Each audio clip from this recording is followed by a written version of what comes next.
My name's Ralph Johnson, if you don't know me. I'm the Executive Director of the Burton K. Wheeler Center, and we would like to welcome you to this conference today. We're going to try to stay on schedule.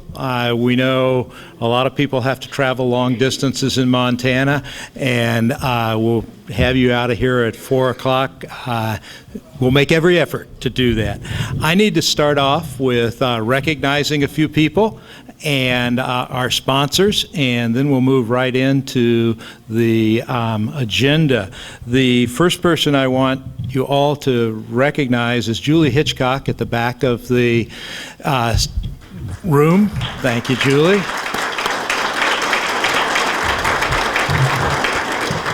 Julie said, "Don't say anything about me," and I said, then they'd all ask me questions and I wouldn't know the answers.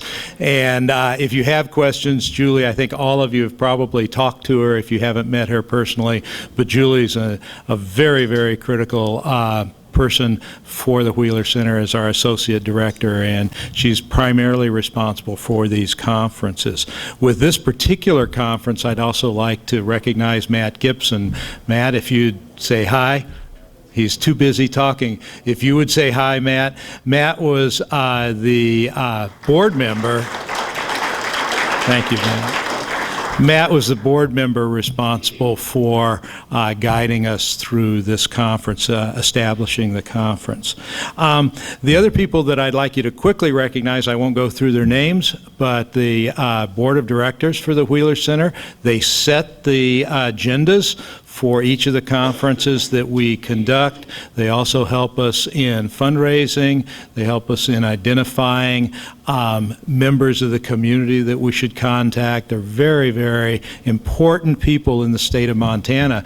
So if all the board members would stand up real quickly, I'd like you to recognize them. Thank you.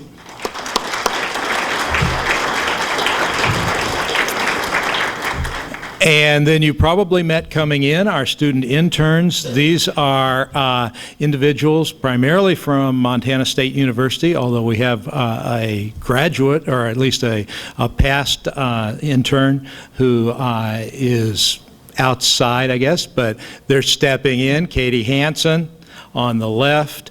And then we have Justin Folsom and Matt on the right there. So if you have questions, don't hesitate to ask them. And today we also have two of our friends of the center, and I'm looking for Hillary out there. Is Hillary here yet? And then Haley Johnson, my daughter, who's visiting for this conference. I also want to, is Noah here? Is Noah Stout here yet? Okay, not here yet. Noah's a former intern who has grown up and now just comes to the conferences, which is great, a future leader in the state. I also want to recognize a young woman, Dolly Craney. Dolly, you out there yet? Where's, Dolly. If it wasn't for the Craney family, in many respects, the Wheeler Center might not exist. She and her husband were instrumental in starting the Wheeler Lecture Series, which eventually evolved into the Wheeler Center. So we're very, very pleased to have her with us today. So thank you. The next group, we wouldn't be here if it weren't for this group. We received for this specific conference a grant from, a very generous grant from Humanities Montana, and we want to recognize them. We also have corporate sponsors who fund us for the year, regardless of the topics that we undertake. They just want to see that Montana is well served by the Wheeler Center and our aspirations for bringing discourse in regard to public policy. We have with us today, actually, from Northwestern Energy, Claudia Rapkoch and Michael Pichet. Are they here? Yeah, and we owe them a great deal of thanks. And then James Karkoulis is here from Exergy Development Group. James, I know I saw it. Get back there. Thank you, James. And then two other sponsors are D.A. Davidson and PP&L Montana. I'd also like to thank the University of Montana, Peggy Kerr, who I'm sure you all know, for hosting the conference. Before we jump right into the conference, Lauren Caldwell has a letter that she's going to read from Senator Baucus, who has been a wonderful supporter of the Wheeler Center for many years. Lauren, if you'd take a moment.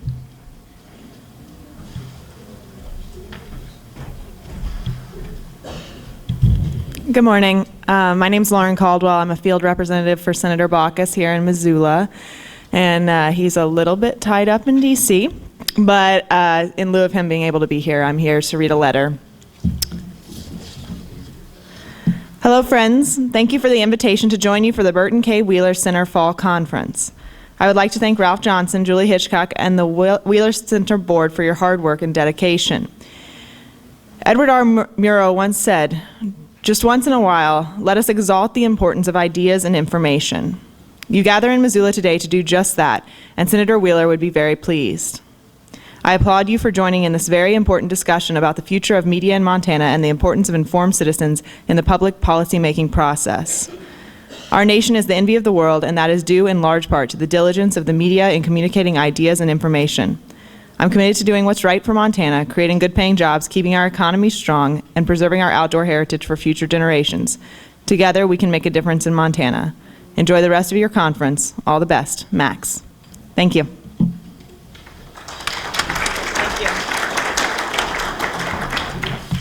Thank you, Lauren. I just don't understand why Max couldn't be here.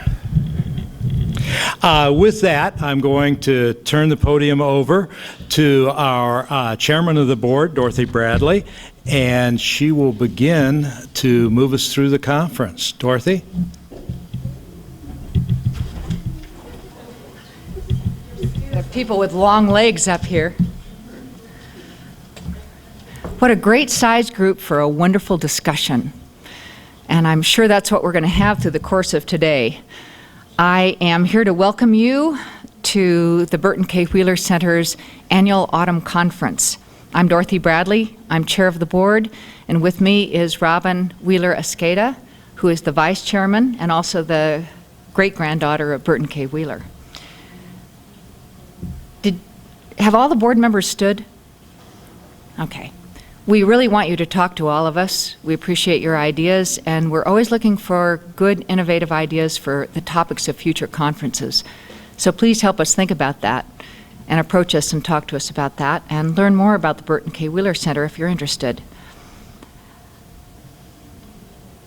The Wheeler Center is named for our famous Senator Burton K. Wheeler, who earned fame as the fightin' progressive senator from Montana from 1923 to 47.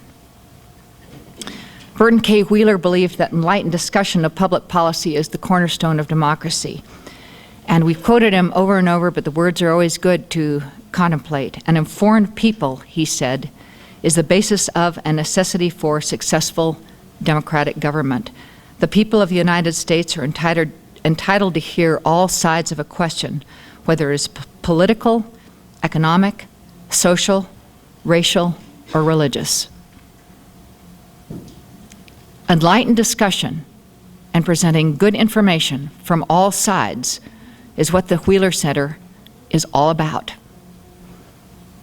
And And I might say the more complicated and even controversial the topics become, we say, bring it on. As a society, we have to deal with these things. Let it be here where these discussions start and develop and hopefully produce some solutions and some good thoughts. We have autumn and spring conferences, which are the only regularly scheduled biannual educational gatherings in Montana, where critical regional issues that affect our area are discussed, and I might say in a very careful and extremely bipartisan, nonpartisan way. They are put up for discussion, and all sides are presented. We go to great lengths at these meetings to pull in policymakers, opinion leaders, stakeholders, and the interested public. And we're so grateful for you taking your time to come and join us today. The Wheeler Center works on other projects as well. I think, to give you the best summary, we invite you to take a look at our good website. You can track what we do, you can participate, and thanks to the Wheeler family, we also have a publicly accessible collection of all the Wheeler papers at the MSU Rennie Library. We have a close working relationship with Montana State University, but we're an independent nonprofit organization. We hold conferences across the whole state. We make a real effort to partner with Missoula whenever possible. We depend entirely on private contributions from people like you. We appreciate the support. We're very good stewards with the money that we receive. So before we get to the welcome of the Missoula mayor, I want Robin Wheeler Escada to give us just a few words of biography about her great-grandfather. Thank you, Dorothy. First of all, I would like to have the other Wheeler family members who are here just stand up and very briefly let yourselves be known. Two of the grandchildren of Senator Wheeler, Bob Coleman and Tom Coleman, and another great-granddaughter, Hillary Wheeler Smith, who may be out front doing registration. And my cousin, another great-grandson, Bradley Snow, who had to leave last night. So who was Senator Burton Kendall Wheeler? Why is he relevant today? And why was the center founded in the first place? He was a Democrat, often called a Western progressive. He was from Massachusetts, but he started his political career in Butte, Montana, after having lost his train tickets and all of his money in a crooked game of poker at the train station. So he was stranded in Butte and later said he should have thanked the card sharp who took his money because he liked it there. It was a very democratic society, and no matter who you were or where you came from, how you fared depended entirely on yourself. And he continued to embody those qualities throughout his political career. He was really made his mark by being known as a senator who would stick his neck out, regardless of the political price, to do what he believed was right. A lot of people are a bit nostalgic maybe for those type of politicians. Today, of course, Senator Baucus is one of those politicians. President Obama's actually recently referenced the movie Mr. Smith Goes to Washington. It's making a bit of a comeback now because it's talking about those sort of old-timer type of politicians who would go out on a limb for their beliefs. And Mr. Smith Goes to Washington, the movie with Jimmy Stewart, was modeled on Senator Wheeler's epic fight in front of the U.S. Senate to prevent Franklin Delano Roosevelt from packing the Supreme Court with justices of his own choosing. And even though the president was a Democrat and so was Senator Wheeler, and they had been close political allies up until that day, Senator Wheeler risked total political suicide by standing up alone and saying, this isn't the right thing to do. And that's what the movie is modeled on, even though in the movie Hollywood changed it a bit and made Jimmy Stewart standing up for a boys' camp in the Dakotas, but the real story was Senator Wheeler standing up against packing the Supreme Court unconstitutionally. He started again in Butte, Montana, where there wasn't necessarily a free media. Most of the media outlets in the state were controlled by the Anaconda Copper Company, and it was at that time that Ed Craney came in and started independent radio stations and later television stations so that the people of Montana could hear the truth. And Ralph Johnson's already recognized Dolly Craney, the daughter-in-law of Ed Craney, so I won't make her stand up again. But Ed Craney and Senator Wheeler forged a lifelong friendship in promoting the truth to Montanans. So thank you, Dolly, for driving all the way from Pocatello to be here. So why is Wheeler's story relevant today to the crisis that we're facing in the media? Again, it's about the importance of being heard and the importance of the voice of the individual, and that's really what we're talking about here today with the future of Montana's media. Why does the center exist? After Senator Wheeler passed away, several of us children got together and said, we really love Montana. Montana has given us most of the best things that we have in our life.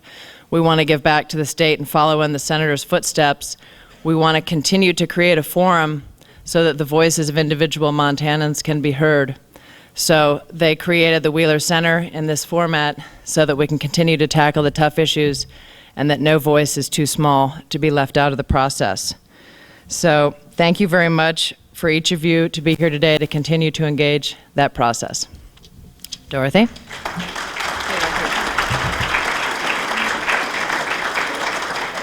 So good. So wonderful words, Robin, to remember this incredible leader we had in the state. I myself have always measured politicians in a certain respect by, as I have thought about it, what they're willing to go to the mat for. Going to the mat means you're going to risk everything, including your political office. And we have such a model in Burton K. Wheeler when he did it time and time again. And we should always remember that. And your words remind us of the importance of it. Is the Missoula mayor here? Yes, ma'am. Okay. I might say you were preceded. I talked to some of your staff who absolutely love working for you. I can't think of a nicer thing to say in a way of an introduction when you have people that are part of your team that believe so strongly in your leadership. It's really a nice thing to hear. John Engen is Missoula's 50th mayor. He took office in 2006, and he has focused on and been very successful in the issues of maintaining open space, advancing affordable housing, and updating zoning regulations. You know, I'm glad to say, Mayor, that these are topics that we have held conferences on in the Wheeler Center in the past 5 years. And anything we can do to keep shedding light on these tough issues, we will continue to do. So please tell us, among other things, what you'd like us to do next. But those are some of the issues of the day, for sure. In this time of enormous economic upheaval, the mayor has delivered balanced budget to the city council while continuing with all essential services. No mean feat. Mayor Engen is a native of Missoula. He attended school in this city all the way K through 12 and attended the University of Montana, where he earned a bachelor's degree in journalism. As an award-winning writer and an editor of the city's daily newspaper, he has the right stuff to get our program rolling this morning. Thank you for being here. Thank you. My pleasure.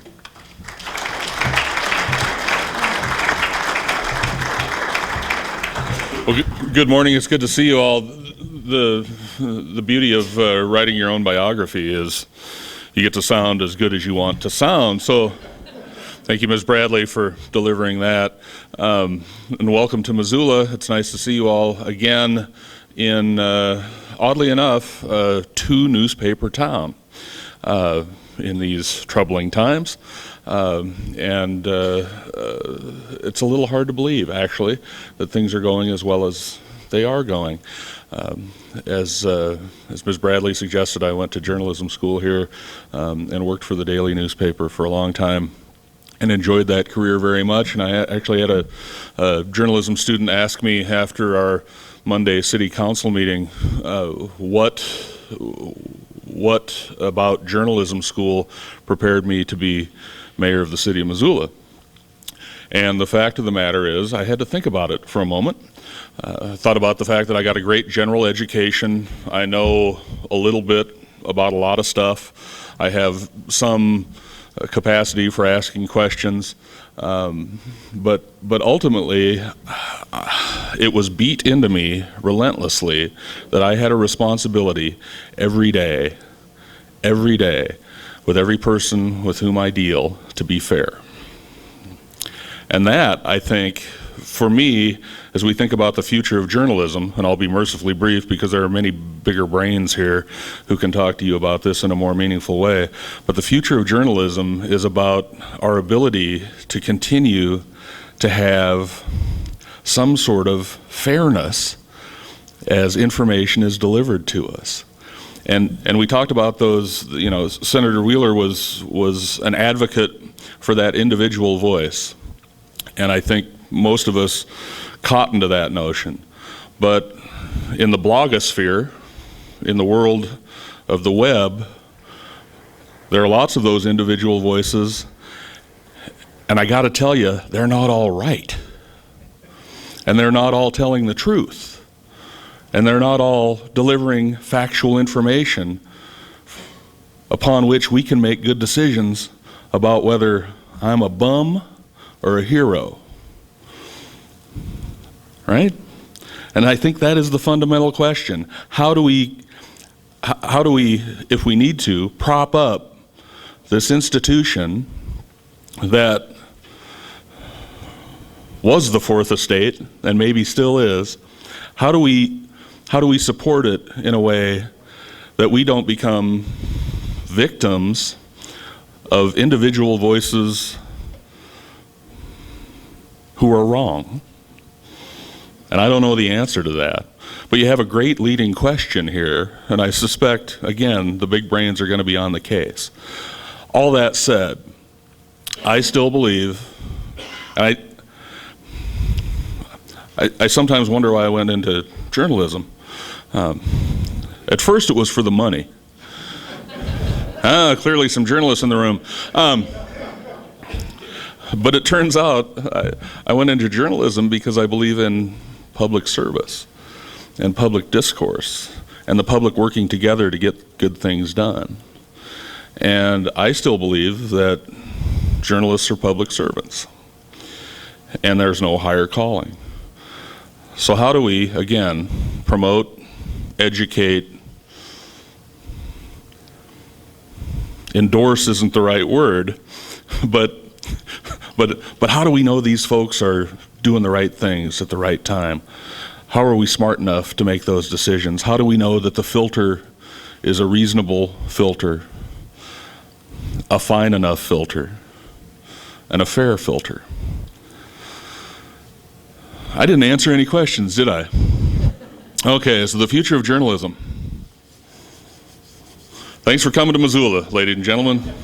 Good to see you. Have a fantastic conference, great subject matter, and many, many good folks in the room to answer these and many more questions. So again, good to see you. Thank you very much.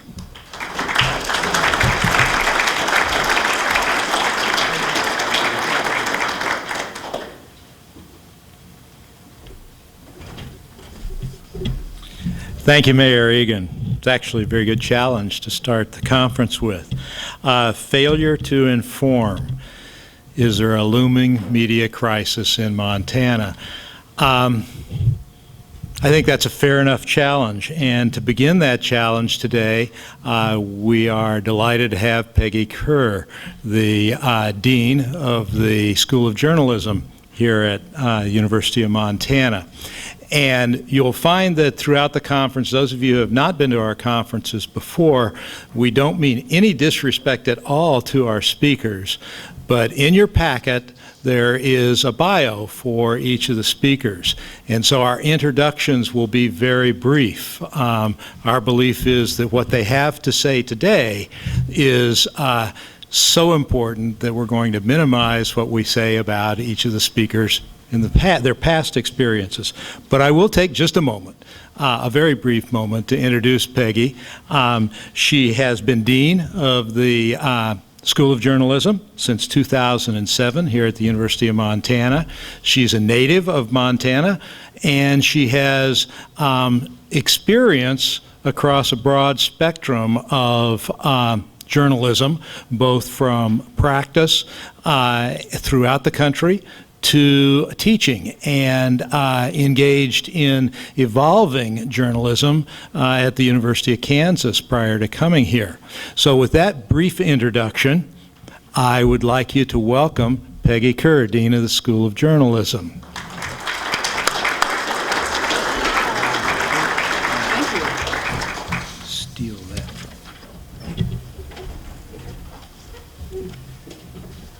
Thank you very much, Ralph. And, you know, I have to say, I've learned over the years from being in classrooms and then being in front of classrooms that it's always the case. The front row never fills up.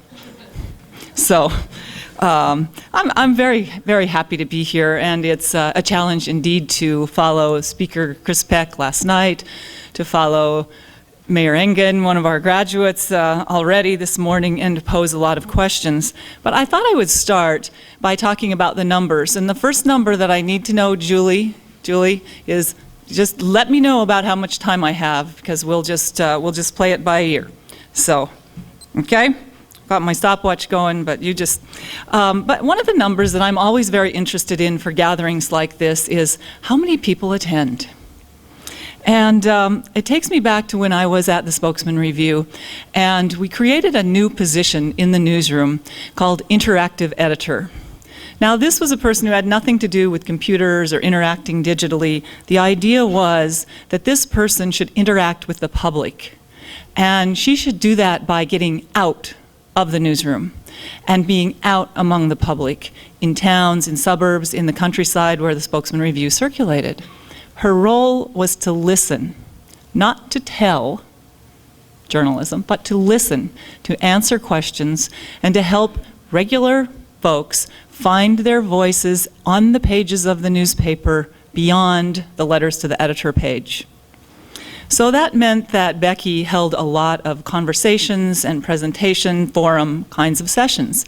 And as managing editor, I was always worried about, well, how many people are coming and how many people are we reaching? And finally, Becky looked me in the eye one day and she just said, Peggy, it doesn't matter whether there are 500 people here, 50 people here, or 5 people here. Those who are meant to be here will be here. And so I would tell you that you are meant to be here today, and I'm looking very much forward to what comes out of today. I also want to remind all of us of something, and it's a cliche, and yet it's not. One person really can make a difference. And so I would say that all it took was one journalist to say at the Washington Post, you know, I think we should look into Walter Reed Hospital. I think we should look at the kind of care and facilities that returning soldiers who are injured are facing. All it takes is one photographer to capture the moment, which is the title of that Pulitzer Prize exhibition that's on campus at UM. All it takes is one photographer and one moment. And all we need, as one of my colleagues at the School of Journalism says, all we need is one person with the germ of an idea. So because you're here today, I believe there will be ripple effects and germs of ideas and initiatives that actually will take shape because of this conference. And what about journalism today? Well, I like to look at master narratives, and it's just a way of saying, you know, what's the master narrative? How do we typify this kind of thing? Journalists love master narratives. So the master narrative of newspapers is that they're dying. And the master narrative for the networks and their television news programs, well, they're losing audience and influence, and they're dying slowly. And the master narrative for journalism overall in the US is, what else could it be? That it's dying. And I would tell you that I don't believe that that broad brush picture is accurate. I think the situation is much more complex, much more interesting, and actually much more hopeful than that. And that's not to discount the problems which Chris Peck, if you heard him speak last night, so eloquently and compellingly portrayed. You know, we can look at numbers, thousands of layoffs, thousands of buyouts, newspapers closing, fewer journalists in state houses across the country, fewer journalists covering international affairs for American outlets, a financial model to fund journalism that is at least in disarray. But we need to remember that in addition to the news media, which we're here to talk about today, industrial sectors and industries across the board are suffering right now because of the economy. So what you see in the news media is a function of the economy as much as, you know, a function of a sweeping digital revolution that has been happening to news media and a lot of other industries at the same time. When we examine U.S. media, I do believe there's really the glass half empty, half full effect. And if we want to talk about half full, I think we need to remember, and I believe Chris reminded us of this last night, we as citizens in a democracy have more access to news and information than we have ever had. You can read more newspapers and see more ways that people view us than you've ever been able to. You can listen to more radio broadcasts. You can view more television newscasts. You can look at other sources of news and information digitally than you ever have been able to before. So I like to remind people that the new definition of news, and it's not so new anymore, the new definition of news is what I want, when I want it, and in the form that I want it. And so that means, it's not on, but it could be, if I want to get my news texted to me and get it on my phone, I can do that. If I want to watch a video, if I want to watch a program on my phone, I can do that.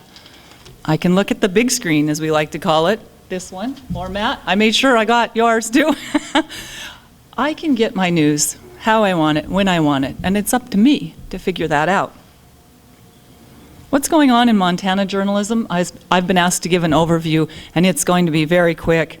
There are experts in this room who know a lot more about all of these media than I do. I will mention radio. I did a quick interview of Greg McDonald, and I know Greg is here today. He's the president of the Montana Broadcasters Association. But radio, despite the economy, people will say radio essentially, or pretty much, is holding its own. Local radio, locally owned radio. That doesn't mean there aren't challenges. As some of the folks in the audience are going to tell us, one of the first things that goes when the economy tanks is the marketing. People need to get creative. Some people don't want that. Some people are thrilled by the challenge. But local stations often rely on local advertisers. They don't have the national advertisers anymore. Radio went through enormous changes some years back. Cutbacks, consolidations, and changes. And local radio is terribly important to Montanans. We tend to forget that that is how we get a lot of our news and information. Television, just one example, Montana Television Network, MTN, that encompasses 7 radio stations at a lot of the major cities around this state. MTN, I'm told, never had done any downsizing before this past year or so. And then, yes, they did have some layoffs. But at the same time, you as an audience in this state have as much choice of news programs as you had before. And if you look across all commercial television stations in Montana, you will have as many news programs, except down one, that you've had before. So the diminution in what's available for you to see has not happened to a great extent. Now, what that means is there are some fewer journalists. And one of my colleagues in the broadcast department at the J School will say, well, Peggy, there haven't been as many layoffs because there weren't as many people to start with, and they're just doing more with less.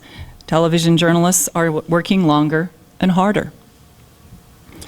Compared with the rest of the country, Greg McDonald will say that Montana hasn't been effective in any significant way that's different from what's going on in other states. We're pretty typical in that regard. And one thing that Greg reminded me, and my broadcast faculty also reminds me, is, when we talk about television, we tend to forget the dominance of the networks. We like to talk about all of the cable channels, the hundreds of channels, and we heard about some of that last night. But networks still own the viewer's time. When you look at Montana, network programming counts for about 65% of all viewing. Now that's for commercial networks and public television. So all those hundreds of other stations, which include all the ones we heard about last night, CNN, Fox, MSNBC, ESPN, we talk about that a lot, but when you look at viewing, you still need to remember that the networks, though that time and that we all spend with them has shrunk, it's glass half full, glass empty, half empty. And so 65% of our viewing network is really kind of remarkable to remember as we look at journalism. Newspapers. Many of us have seen layoffs in our hometown newspapers. We've seen newspapers that physically have shrunk in size, and we have seen newspapers that have fewer sections than they had before. And yet you can find good news in the Montana newspaper world. You'll be hearing shortly from the publisher of the Great Falls Tribune, who told me last December that his newspaper, the Tribune, was among the top 3 producers in the entire Gannett chain. That's the Great Falls Tribune. Lee newspapers have surveyed their audiences, and a year ago they came out with news that when they looked at their 12 largest markets, which includes Billings, they found their audience numbers were growing. They were growing in print, they were growing in online, they were growing in the combination of people who look to them for both mediums in which to get their news, and they were even growing among the 18 to 29-year-olds, which goes counter to our popular belief that young people are not looking at the print product and may not be looking at the local web product of a newspaper. The Billings Gazette itself found that its print-only audience grew. The people only looking at the paper, that grew from 2007 to 2008, and their online audience was flat. But the total of people looking at both had grown significantly, and when they looked at their market and how much of their market among adults they reached, they had grown from 78% to 84% of that market in Billings.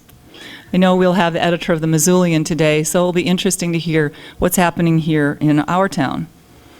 Here's another set of numbers that I find very interesting. The total circulation of newspapers in Montana is up from what it was 10 years ago. It's up slightly from 1999. Dailies are down 5% in overall circulation in Montana, and that's dramatically less than what you hear in other areas around this country. Dailies down about 5%. Montana Weeklies down 9%. And these are numbers that John Barrows, who's here in the audience today, who is the executive director of the Montana Newspaper Association, shared with me last week. Eastern Montana newspapers especially are having a tough time. When you rely on local advertising and you have local retailers, implement dealers, car dealers, retailers suffering, the bottom line for the weekly newspaper suffers as well. Circulation for free newspapers is up 27% from what it was 10 years ago, which means overall Montana's circulation for newspapers is up about 3%. Likewise, the number of newspapers in this state is higher than it was 10 years ago. So 10 years ago we had 11 dailies and 71 weeklies. Today we have 11 dailies and 78 weeklies. And 8 of those weeklies are free circulation week, free newspapers. You're going to hear the experience of several Montana weeklies here today. But the growing influence or percentage of circulation that's attributed to those who get their news through free weeklies is noticeable growth. What about the content in all of these newspapers? The question I like to ask is, are journalists getting timid and tired because there are fewer of them in the newsroom to go after stories? Well, you know, you can find the alarming statistics when you look at trying to answer that question. So here's just one indicator. The Associated Press office in Helena. In 2002, that office had 14 people.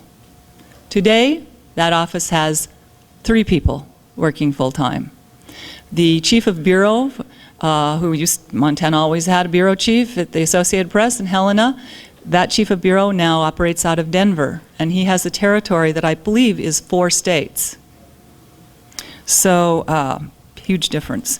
But then let's look at a number on the other side of that spectrum that gives us hope. The number of media inquiries to the Montana Freedom of Information hotline.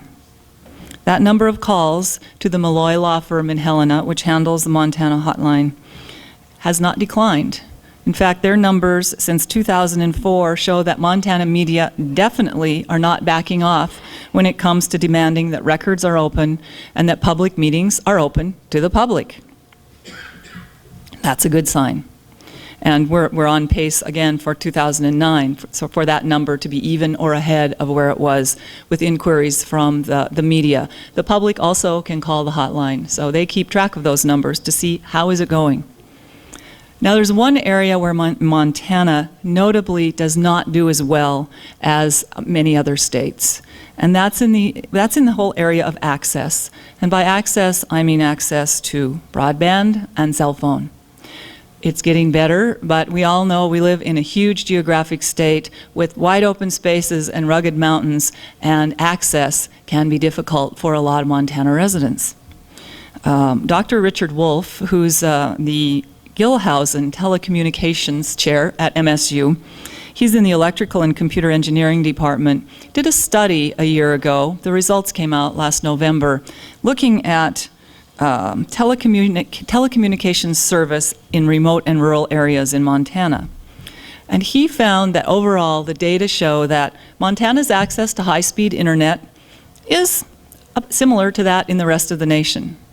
But that's when you look at the average. And he will say it's really misleading to look at statewide averages, because what he finds is in rural and remote parts of our state, they are underserved and they're falling behind in access to government information and online services.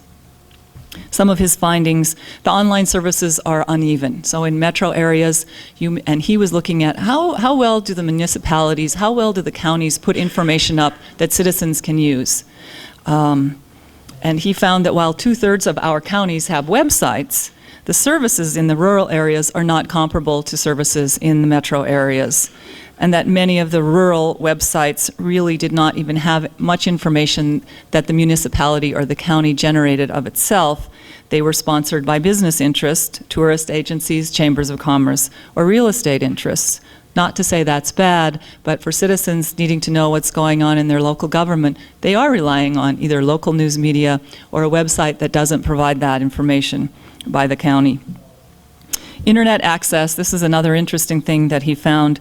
Internet access, if you thought your bill was high, well, you're right. Service costs here tend to be higher than the U.S. overall costs. We exceed the U.S. average by 20 to 40%, according to that study. And in the past year, Dr. Wolf thinks it has not gotten that much better in the state of Montana. He has some hope, because he notes that the Obama administration is putting attention and money into broadband access in rural areas. I was asked to talk briefly about trends and issues, and Chris gave you a list of 10. I'm not going to give you a list, but it was interesting to listen to my former boss last night and realize how similar some of the things we wanted to bring up were. And then I secretly had to think, we've been talking about some of these issues for a lot of years, and I still don't agree with you on that one. But in my mind, the most important trend to understand in news media, and I think it's the hardest for journalists. They're getting there, and maybe a lot of us are there, but the most important trend is this. The center of the universe really has shifted, and the professional journalist is no longer at the center of the news universe. It is not a one-way system of the journalist disseminating news and information to the public. Because of technology, really, which has made it very easy to share words, video, pictures, audio, we've seen the blurring of the line between journalist and audience. Or as we like to say, and no one knows for sure who coined this, the people formerly known as the audience. Does that mean we have the end of professional journalists? Not at all. It's going to be more complex, it's going to be more open, it's going to be more dynamic, it's going to be more collaborative. People who are professional journalists, people who are not. People who used to be competitors sharing information and working together. Think about this. Some people now are saying, it's not content until it's linked to. So it's not enough to get it out there or to put it up. It's not content until it's linked to. We're talking about a linking economy in the news media these days. That takes us to the issue of credibility, which Chris talked about last night. The Pew survey, which came out in mid-September, did show credibility for U.S. media at pretty much one of the lowest points they've seen. And that was specifically in the areas of accuracy, bias, and independence. Paying for content, We've talked about that a lot. There are a lot of models out there. How are we going to pay for the journalism? And I don't believe there's going to be any one answer, and that we may not find that for quite some time. I like to say we're kind of swimming in the sea in which we're living, and then we're trying to figure out what the answer is. But we hear a lot of talk about the new funding models, and we'll hear that again today. You have the subscription-based online models. Been around for quite some time. The Wall Street Journal is a great example. The Lewiston, Idaho Tribune, for years now, has charged for its content. If you go online, you can get a paragraph or two. You can't get anything more than that. There's also the discussions of mini payments, a la iTunes model. And then there's the nonprofit, nonpartisan models. We're talking about, can we look at public television and public radio as a model? And now I'm seeing a little more talk about the cable model, which would be a fee that a fee to news producers is built into the monthly internet access fees that we all pay.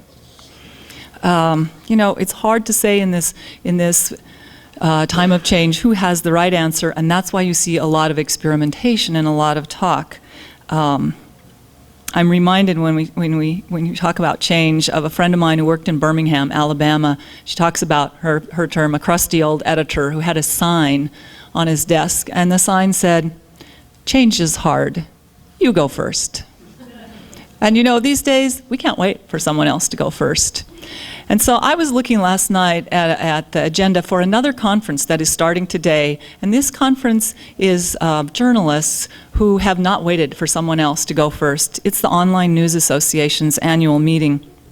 I thought I'd just tell you a couple of the names of the panel sessions.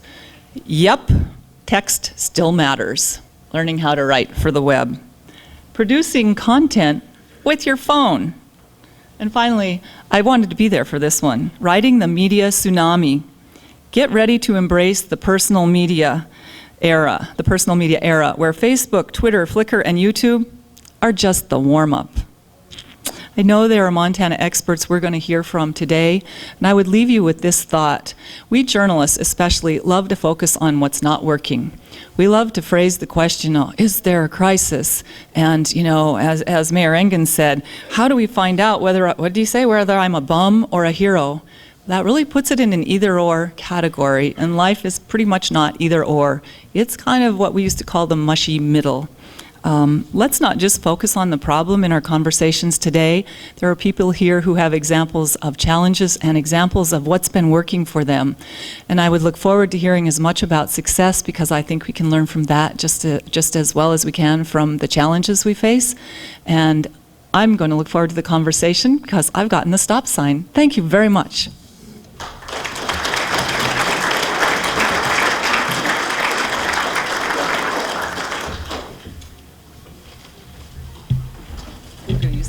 I know it's only one set of steps. Thank you.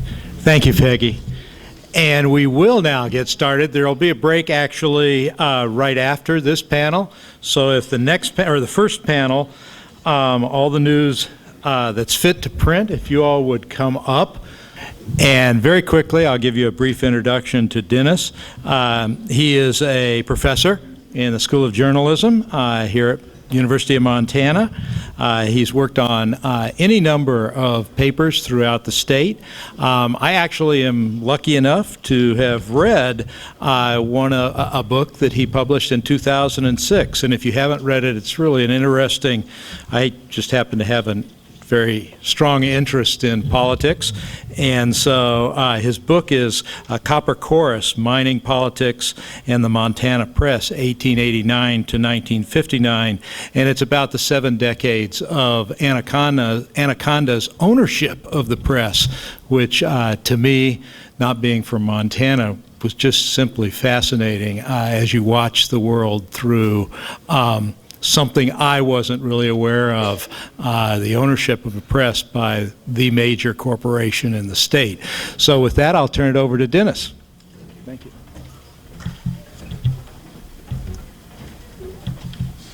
Thanks a lot. I want to thank the Wheeler Center for having us here today and having this discussion on an issue of such importance. I also, on a personal note, want to thank the Center for coming here so I could get reacquainted with some people that I have admired for a long time, and high on the list of my heroes in Montana is Dorothy Bradley, and I'm really glad to see her here in Missoula.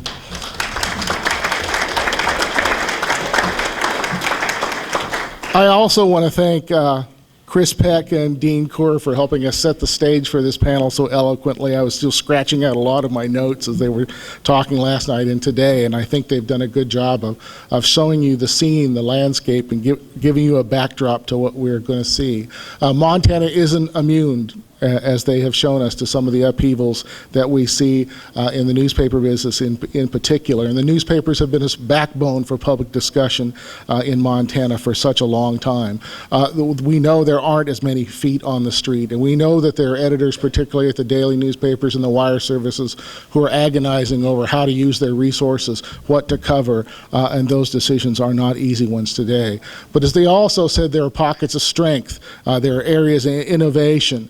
There are even new births in this newspaper world, and if you've been in the Flathead recently, you've seen the Flathead Beacon, a weekly, bright, colorful, vibrant weekly newspaper with a great website, or is it a great website with a bright, vivid newspaper? It's sort of hard to tell. We see alternative weeklies making great advances and filling in some of the gaps as well in the coverage, and we have other strengths that we can talk about today, and some innovations that the established newspapers are working on to help fill in some of those gaps too. The collaborative kinds of journalism that Dean Coor talked about. I won't waste any more time. We'll get right to the panelists. These are an array of, we have an array of newspaper folks here that can really tell you what it's like to be in the trenches, what it's like at their different publications, and the challenges they face in covering public affairs issues. First on our panel, I'll no particular order, but he just happened to have the most readers, I think, is Jim Strauss. He's the publisher of the Great Falls Tribune. He's been with that paper since June of 1995. He was the executive editor for 8 years. He's been publisher since 1995. He's been with the paper since 1995. He's been the publisher since 2003. He spent a good time as an editor before that. He came to Montana in 1983 to work for the Billings Gazette, and we're glad that he made that decision to come back all those years later. We also have with us today Melody Martinson. She's the editor and co-owner of the Shoto Acantha, a weekly newspaper that she and her husband bought at the age of 24. She's been there for many years now, and you want to talk about the dedication and commitment, you should go look at a lot of the weekly newspaper owners in this state. Chris was talking last night about the journalist who covers the long, boring meetings and makes $12 an hour, and a weekly editor leaned over to me during that discussion and says, "I think that's me." And having worked at weeklies, I know that that's kind of how the pay works out too. But we're glad to have her here, and she's also been a president of the Montana Newspaper Association and a member of the Freedom of Information Hotline, so she knows the industry throughout the state. We're also fortunate to have with us today Matt Gibson, who runs the Missoula Independent, which has been a great voice in our town. Alternative Weeklies. He's been on the board of directors of the Association of Alternative Weeklies. He's been a director of the Montana Newspaper Association. And of course, you know his association with the Wheeler Center. Speaking of new births, he just launched a new magazine in print recently, so it's still alive and kicking out there. We had a fourth panelist who I don't see, Bonnie Red Elk, but if she's able to join us, we'll see if we can get her up here in time to talk about that, her experience too, on the Fort Peck Reservation. But with no further ado, I'll go ahead and turn this over to each of our panelists. They want to give you an assessment of their newspapers today and some of the challenges and opportunities they see. So with Jim.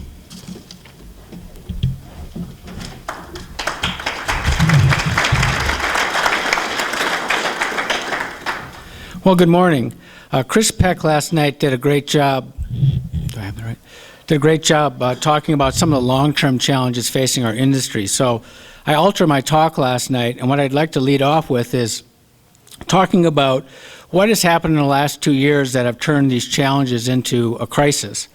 So basically what has happened in our industry is many papers and media companies have followed this scenario. Bad bets were made when money was easy. As you know, a year ago at this time is when we had the financial meltdown that led to the demise of some of our top financial companies. Some of the same decisions that they made when credit was easy, acquiring too fast, too quickly, was what the media companies did. The easy money allowed heavily leveraged acquisitions. The easy money also drove up the price of newspapers and other media companies. These burdened balance sheets demanded strong cash flows. What these acquirers banked on when they acquired some of these larger newspapers was that these were fairly inefficient papers that they could bring increased performance to by cutting costs. However, when the economy slowed, real estate tanked, the bubble burst, auto went into the doldrums, we went into a recession. During a recession, people aren't hiring, so recruitment advertising tumbled. Those cash flows slowed very quickly.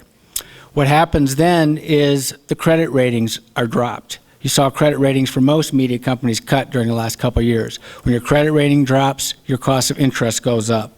And basically what happened is the bottom line is a lot of these companies were overburdened with debt, operating on a fairly thin margin, and during the recession they just could not withstand it. That has led to some high-profile bankruptcies such as the Chicago Tribune and the Minneapolis Star-Tribune. Unfortunately, it's not been a good year for Tribunes. We've had subscribers call and say, I'm not going to renew my subscription. The Tribune's in bankruptcy. Well, not all Tribunes are the same. We're owned by Gannett, and we are the only Montana paper owned by Gannett. The largest player in the newspaper industry is, of course, Lee Enterprises in Montana. Lee has had some of its own debt issues. I can't speak for Lee, but I can say I know the publishers in Lee, and those companies, those newspapers in Montana are operating fairly well. The issues for Lee are really outside the state. In Lee, I was once in Lee, but now in Gannett, we had about $4 billion in debt at the beginning of the year, which is a lot of money, but not given our size. That debt's now been paid down to about $3.2 billion. So we're paying that off at about $800 million a year, which is not bad. So I think that one of the problems, though, is that in the stories I've read on newspapers, we haven't done a good job explaining the short-term challenges. I've read too many stories that haven't even mentioned the recession. As Chris Peck did a good job covering yesterday, we have a lot of long-term challenges, but this recession has really amplified, the problems that we face. Because we haven't been through a true recession since 1982, I think we sometimes forget that the media are advertising dependent, and because of that, we are a very cyclical business. And there's a couple of other things that are behind the rush of news about newspapers. One is that newspapers love to navel gaze. We cover no industry more than we cover ourselves. I think that's our motto. We love to write about ourselves, and in fact, in the last year, I've probably had more interview requests than I did in my prior 6 years as publishers, and I've honored all those requests inside and outside the building. But let me give you one example of an interview I had. When some newspapers in Montana were laying off people, one of the reporters from our newsroom came and wanted to interview me and say, what are the Tribune's plans for layoffs? I said, we are not laying anybody off. We have no plans for layoffs. I talked about a couple of the things we were doing to cut costs and a couple of other things we were doing to introduce some new publications to generate some revenue. So in the next day's paper was the headline, Great Falls Tribune not to have layoffs. And I wandered out into the newsroom and I said, I just had lunch with the local president of U.S. Bank, and he told me they weren't having layoffs either. Perhaps you should do a story on U.S. Bank not having layoffs. I said, I expect to pick up tomorrow's paper and say, Tribune publisher says he doesn't regularly beat wife. Both are true, but I just don't know the context in which we cover that. The other thing is the other media also love to cover newspapers. A recent University of Pennsylvania study showed that for every story that the network news has done about its own decline in viewership, it has done 6.5 about newspapers' decline in circulation, which is interesting to note because over the last 8 years, newspapers have lost overall 16% of their circulation. Network news has lost 28% of its viewership. So for whatever reason, we certainly have moved newspapers to the forefront of coverage. But the recession has been painful and continues to be a painful one. Just quickly running down some numbers as far as how it affects media in general. Nationally, revenue is off 25 to 30% at newspapers, 25% at radio stations, 30 to 35% at magazines, even more at business magazines, and 20 to 25% at TV stations. At the Tribune, we're fortunate that we haven't been down as steeply. In fact, when the slowdown was hitting other media companies in 2008, we were actually up or flat most of the year. We had a record first half in 2008, but we did see some slowing toward the end of the year. As Peggy mentioned, we were one of the top 3 performing papers in Gannett. I know in the latest month, we were the top performing paper in our region for 2009, and one of the top performing papers in the company. And there are more than 100 newspapers in Gannett. When I put together the budget for 2009, with the recession coming, I anticipated an advertising slowdown of 15 to 20%. Fortunately, I was too pessimistic. We haven't hit that level. We have been in double digits, 10, 11, 12% some month. Actually, last night I just got the numbers for September. It looks like our revenue will be down 8 to 9% year over year. Being that it's a recession, those are not bad numbers. Take, for example, I have a brother-in-law who's in the lodging industry, works for Marriott. The average Marriott is off 35 to 40% in revenue this year. A good friend of mine owns a distribution company that serves the medical and construction industries in Great Falls. His business is off 60 to 70%, just to give you an idea. Is that 5 left or 5 to go? 5, okay. So that gives you an idea overall then of where the Tribune sets. So what are we doing as we go forth? Well, we're doing a lot of things with online. It's both an opportunity and a challenge. We have had rapid growth in our online audience. Last year, as we ended the year, our audience was building at a year-over-year rate about 64% a month. That continues to build, not at that rate, but last month we were up about 28% year-over-year, closing in on 3 million page views. And we've introduced some targeted sites such as Big Sky Moms Like Me that serves young mothers. We've had good traction with that revenue. Now, in an average day, the Tribune reaches 71,000 readers in print, and then we reach an additional 8,000 on our website, so our reach is about 79,000. On Sunday, it extends to about 85,000. So online has played an important part of expanding. Some people have said to me, well, why doesn't the Tribune just get out front of it and go all web? To which I offer this tale. There was an elderly gentleman walking down a road in England, and he heard from the side, hey, you, pick me up. So he went over, and he picked up a frog. He looks at the frog, and the frog says, kiss me, and I will turn into a princess. Fair of face, with long, beautiful blonde hair, I will be at your beck and call. So he looks at the frog, thinks about it, puts it in his pocket, continues to saunter down the path about another 100 meters. Remember, we are in England, meters. And the frog goes, hey.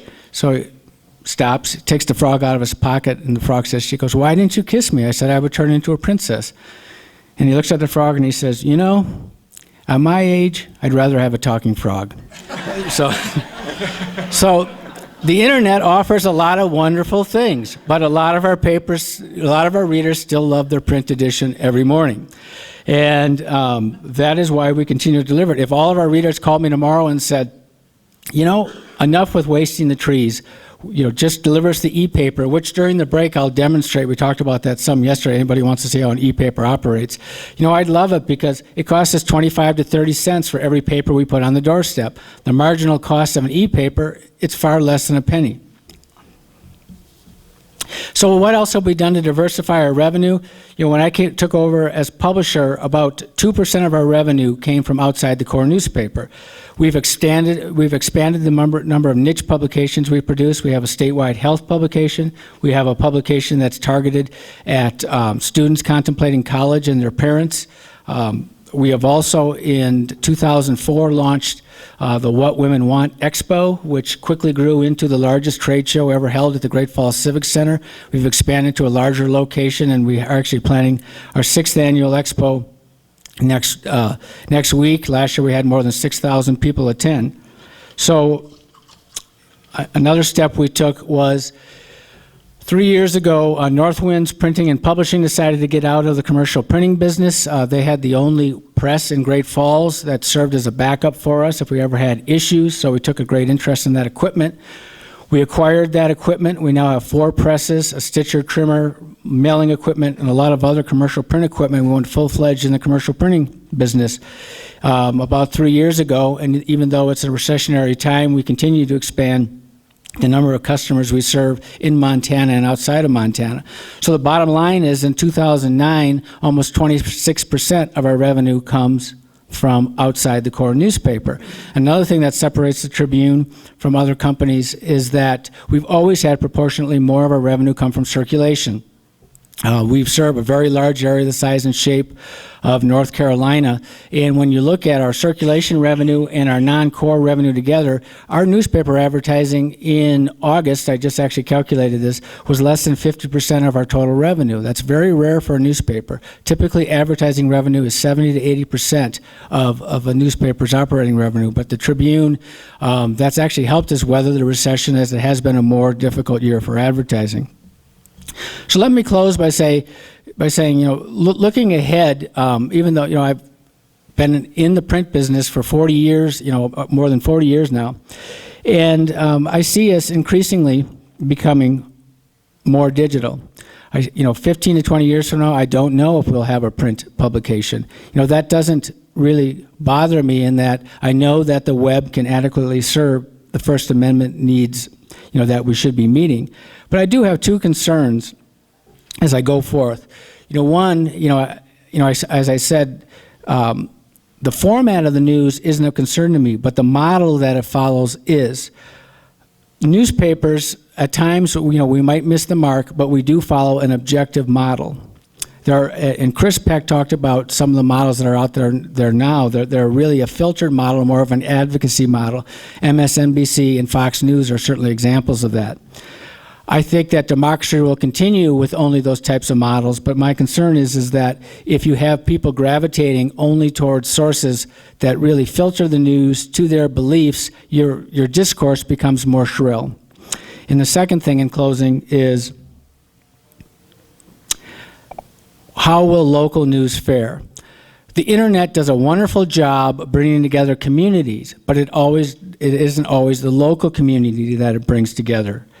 You've no doubt heard of the book that was out several years ago, Bowling Alone. Go to any Rotary Club meeting, any service club organization, you see that the membership in those community groups is aging. I think that, people talk about, the growth in the internet viewership, but it isn't, or readership, but it isn't always the local news that they're going to. So that is of great concern to me going forward. I know that we can produce the local news on the web. Will the readers follow to the web? So in closing, the Great Falls Tribune continues to put a lot of its resource into projects reporting and other areas. We're certainly, in fact, we'll be expanding that in the 4th quarter. We're committed to the role that we play with the First Amendment, and we continue to expand, our online offerings, and I think we're positioning ourselves well to serve our readers going forward. Thank you.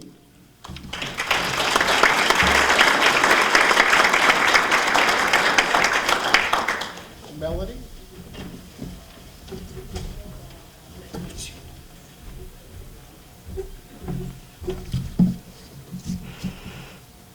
Okay, got my stopwatch. I want to open with a disclaimer. I'm not a news junkie, and I'm not very technically savvy, so I'm not a big expert on new media, in that I don't read blogs, I don't blog, I don't go online to read newspapers. I'm a devoted reader of the Great Falls Tribune with my latte first thing in the morning. I can't start the day without it. But I don't read any other national newspapers. I have a very local focus, and my career and my mission are all tied around my work in a very small community with a very small weekly newspaper. So I just want you to understand what perspective I'm coming to you from. Our panels are supposed to address all the news that's fit to print, and we're supposed to illuminate the challenges and opportunities facing newspapers. So I'm going to recap just a little bit of the information that Peggy presented and give you a little bit more information. She said that we have more newspapers now than we did a decade ago, and we have 89 newspapers, from tiny Hysham Echo, published in the town where my sister's children attend school, to the Billings Gazette, the biggest of them all. And combined, Montana's daily and weekly newspapers have a circulation of almost 403,000 households. And we heard some information last night from Chris Peck about the Pew survey that talked about credibility and it being at perhaps an all-time low, but the Montana Newspaper Association commissioned a survey from Pulse Research a year ago in April 2008. And in that survey, we were talking about where do people go for their news. And that survey found that 8 out of 10 Montana adults reads at least one newspaper a week and consistently makes their local newspaper their primary source for local news. Further, Montana's newspaper readers are generally happy with their local papers. 9 out of 10 Montanans in this survey ranked their local newspaper as average to good in keeping them informed about local events in their community. And 60% ranked their local newspaper as above average in keeping them informed about local news. I think these statistics are important because they show, in my opinion, that Montana newspapers, despite today's challenges, are still doing a very good job of covering the news and defending the public's right to know. And so there's a little positive note, Peggy. What are some of the challenges Montana's weekly newspapers are facing? I know my challenges, but I interviewed several colleagues in preparation for today's program to see whether there was a common theme to the challenges I see as facing our industry. And I did find out that we're all pretty much in the same boat. So point one, we generally have stable to slightly gradually declining print circulation. And these are paid weeklies that I'm talking about, not in Matt's case, free circulation weeklies. There's no good or delicate way to put this, but we're concerned that as our older readers die, it's becoming harder than ever to attract new, younger readers who do not necessarily see the local newspaper as their best source of local information. Point two, we are by and large excited at the opportunities that the internet era provides us to expand our news coverage on the web, offering up-to-the-minute coverage of breaking news, photo galleries, video clips. I can't tell you how excited I was last spring when we had a horrific blizzard, our first in about a decade, to be able to post updated stories every half an hour or so with photos from all across our county on our website. I just had so much fun as a journalist. It was great. But we're still not sure how to make websites pay for themselves, or at least break even. And we're not sure how to keep a corner on our local news stories when Google and other web search engines peel that information off our websites and deliver it to the world, with no compensation to us. Point three, we're absolutely convinced that our best hope is to remain relentlessly parochial in our news coverage, to sharply draw lines around our geographic readership and to concentrate on covering local news, news that no one else out there is reporting. The Laurel City Council, the Glacier County Commissioners, the Belgrade Police Department. These are very local stories in nature that have a lot of meaning, mainly just to our local readers. Mark Wilson, who used to be the editor and publisher at the Big Fork Eagle and has gone into the web industry, he's the general manager of an outfit called townnews.com. He says that when he speaks with newspaper publishers across the country, their concerns are the same. They're worried that the old business model is dying and there will be less money to pay the bills, including paying for reporters and editors. He says, and I agree, that in Montana the concerns are the same, but the current economic climate and the conditions aren't as dire. And this is what he says. He says, Montana is always in a recession, so the papers are already very lean and mean. And then he goes on to note that community weeklies seem to be doing better than dailies, partly because they've never relied on wire copy or national stock tables and sports agate and so forth. So the business model doesn't have to change as much. And I would certainly say from my newspaper's perspective, that holds true. Our revenues have just held very solid, even through the recession that we're seeing, because my community has been at the bottom of the economic barrel for so long that we can almost not imagine it going any lower. And I haven't laid anyone off. In fact, I expanded my newsroom. I did that because of changes in other employment, but my newspaper employs actually one more person than it did 20 years ago when I started. What does the future look like for weekly newspapers in Montana?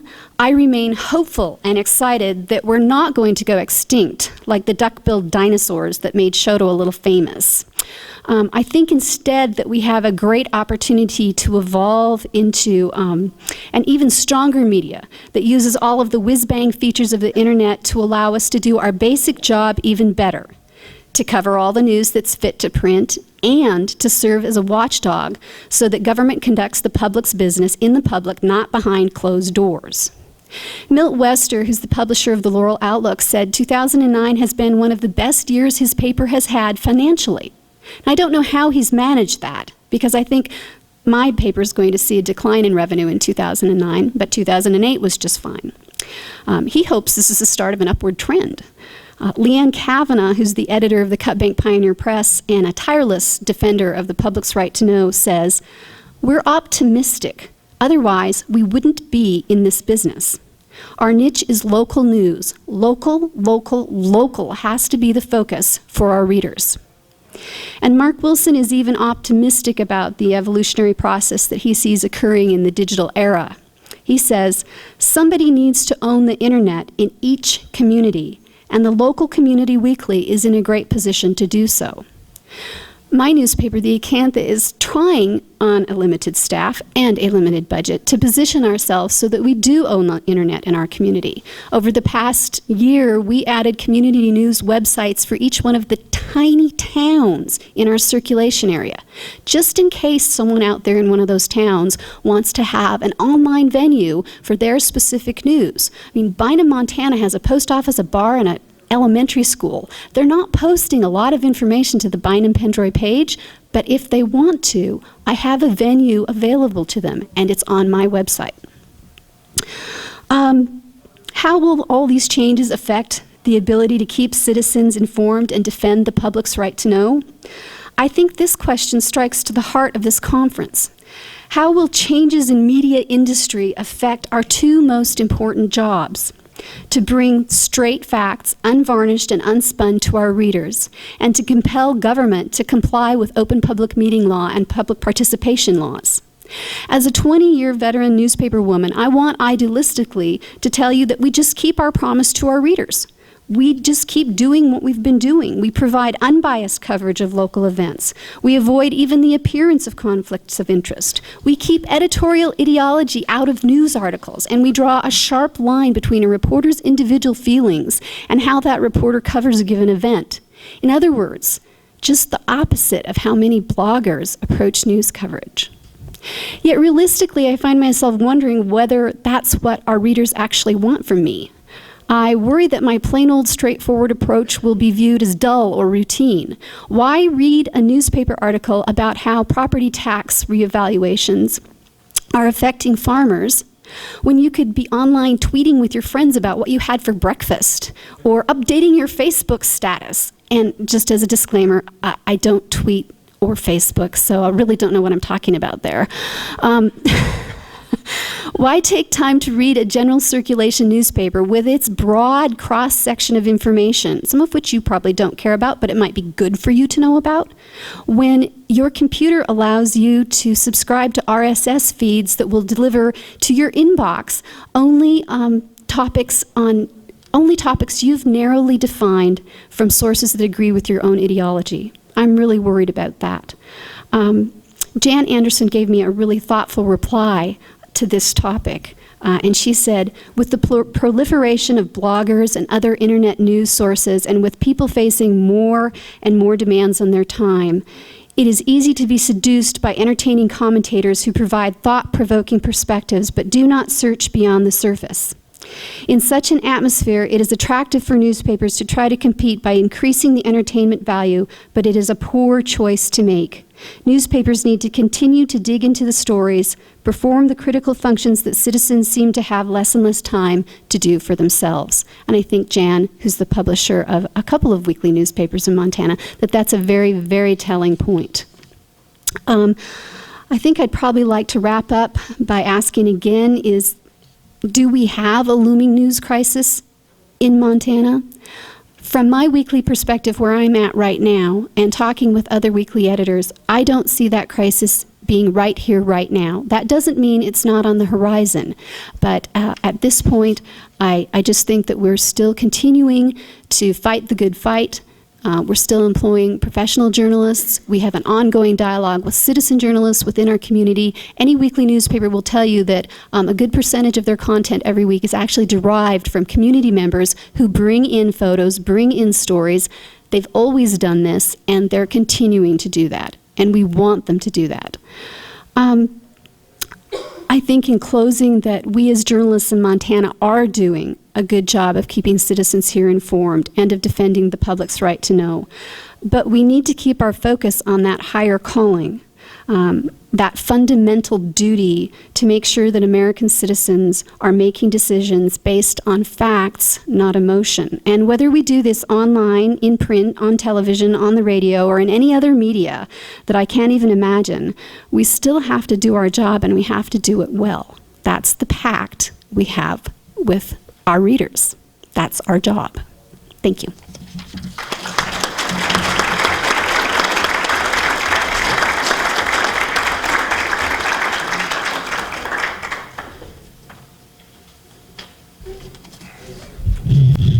Good morning.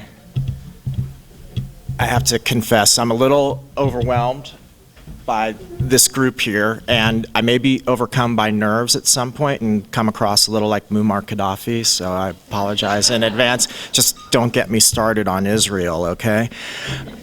I went looking for some kind of nifty little anecdote to start off with this morning, and I found something very curious and funny online yesterday, using Google naturally, a website called publishanewspaper.com. No kidding, that's the URL. And here's what it says there. Under big headline, what you will need for publishing your own newspaper, and then the body text. You won't need much to start publishing your own newspaper online. You'll need access to a computer with an internet connection.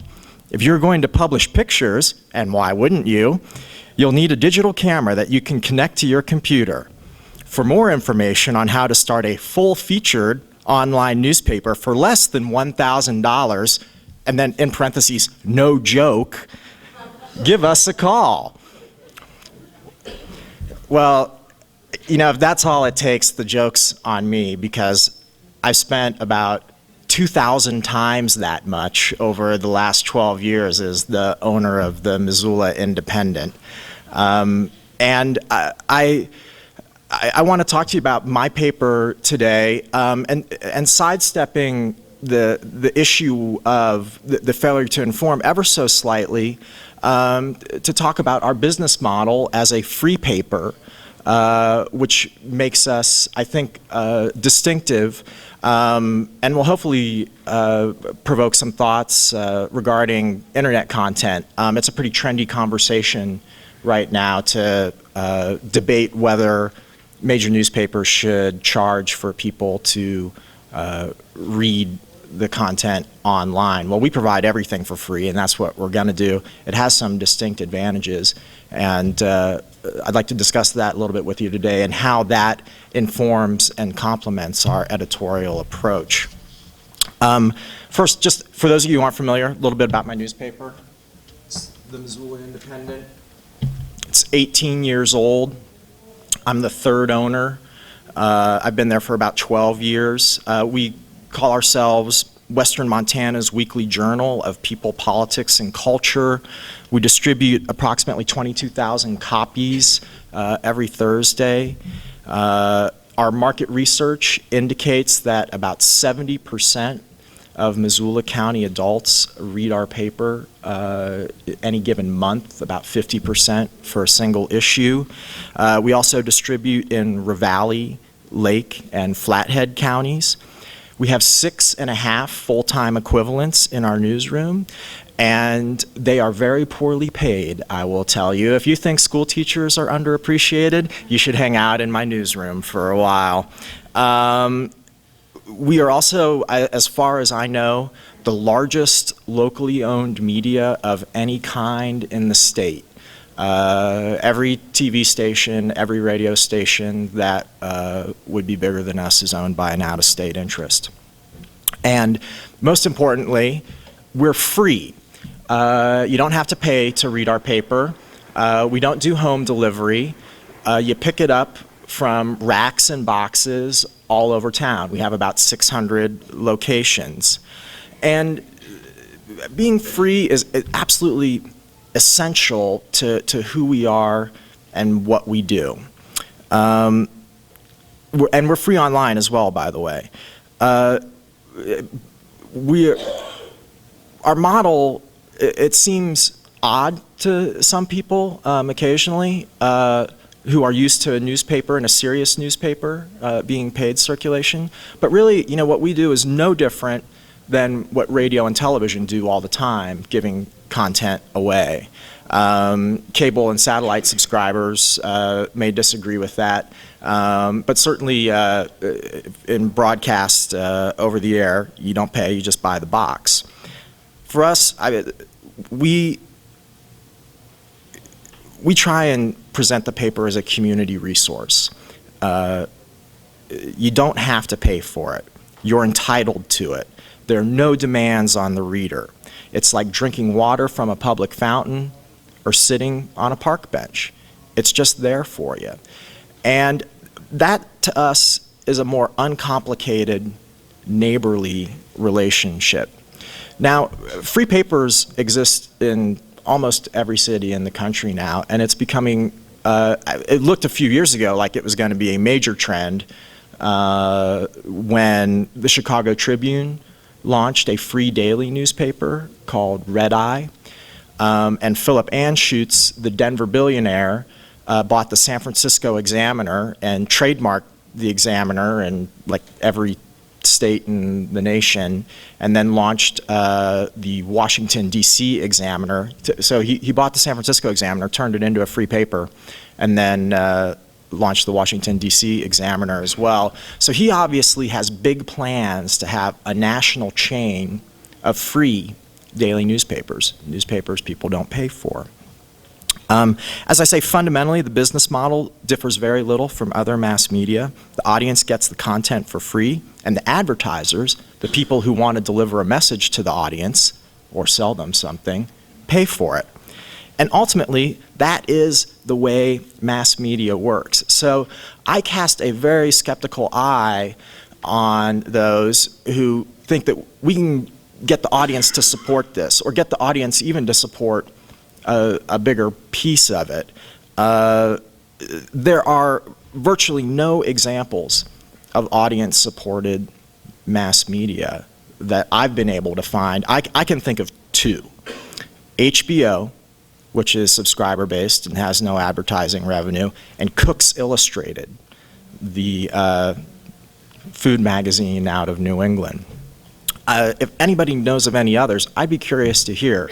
Because my impression is that the way this game is played, never since Gutenberg invented the printing press has the audience supported any sort of mass media about any subject. It's always supported by the advertisers.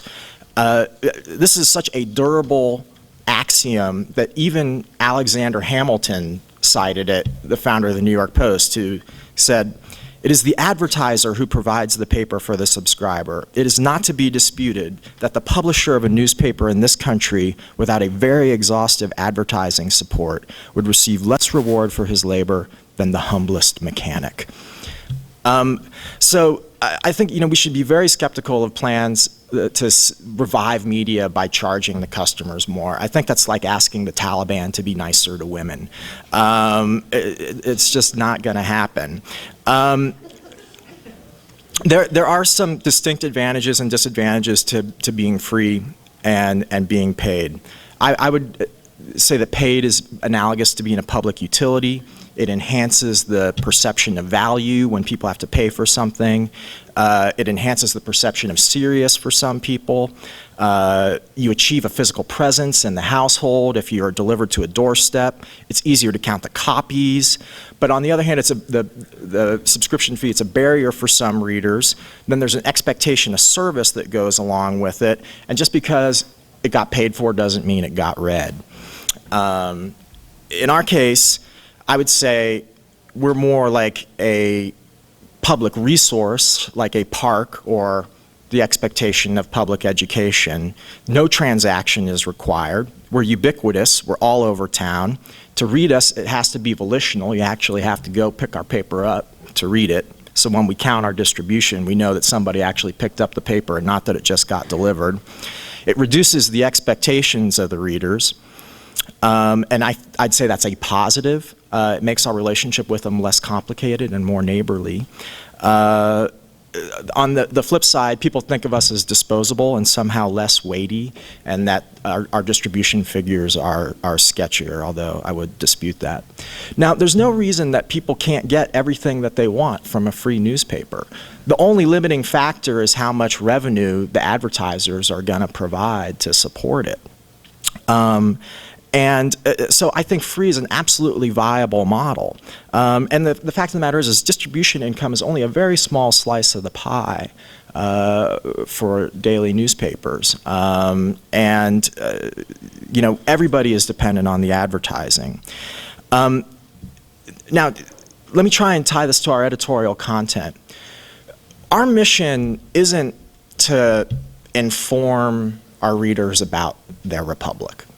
That's just, it's peripheral to what we really want to do, which is to inform you about your neighbor. We think your neighbor is more interesting than your republic.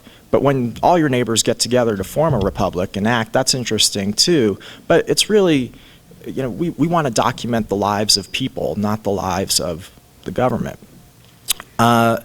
And we want that to be a conversation that is just that, a conversation, casual in its tone, warm, generous, personal. Now, I don't want my colleagues at the Missoulian to roll their eyes as I say this. I'm not saying we're better at this. I'm just saying that we strive to do it, and it's vital to what we do. And we think that being free helps engage us in that personal relationship. That when you've had that transaction as a subscriber, you're a customer, and that is less neighborly.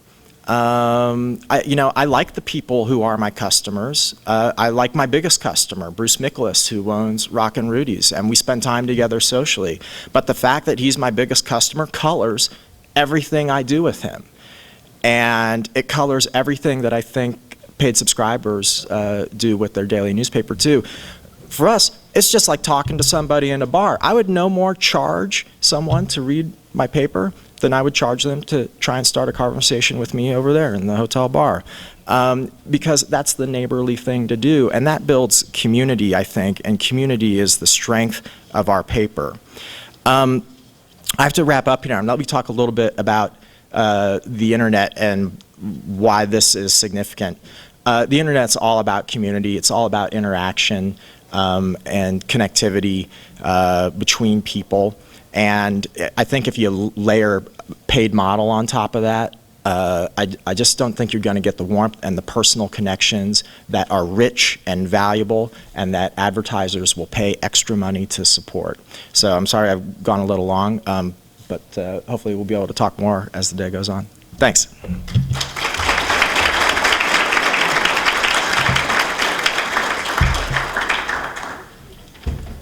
I just want to take a quick moment and introduce the fourth member of our panel, Bonnie Clincher Red Elk, who I'm sure had the farthest drive of anyone here on this panel today, and we're so glad that she's here. As I said, she's editor of the Fort Peck Journal. Before that, she edited the Fort Peck Tribes newspaper for more than 30 years. She was fired in 2006 for her coverage of the former tribal chairman, an occupational hazard in government-sponsored newspapers. I like it that she said she had too many stories and too much experience to sit on the sidelines, so she started her own competing newspaper, and it did so well that it supplanted the tribal newspaper, which no longer exists. So we're very glad to have Bonnie Red Elk here today to talk to her about her experience. Thank you.